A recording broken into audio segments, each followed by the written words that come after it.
rate of like total mass flow rate they may give you, but total mass flow rate when it enters into the turbofan engine, some part of the mass of the air will enter in the cold nozzle and remaining will enter to the hot core. So your m dot A will split in two parts, m dot C plus m dot H.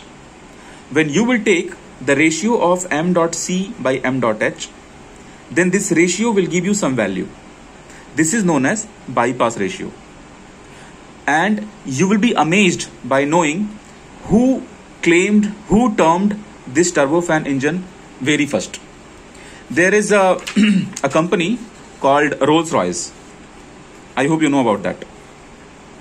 So Rolls-Royce termed this turbofan engine first time. And after that, there was another company, I forgot the name, that company claimed. And these Rolls-Royce, they started making the turbofan engine. And I can recall the name of this thing. I think I have written here. Another company was Boeing. Yes. And Boeing started calling this kind of designs like fan jets. So I will change the page. You can just have a note. First, Rolls-Royce, they give this name as turbofan. Then after that, Boeing people came, and Boeing gave this name as fan jets. And Rolls-Royce was able to generate bypass ratio of 3. And then General Electric, you know, this is again a company, they make engines, right?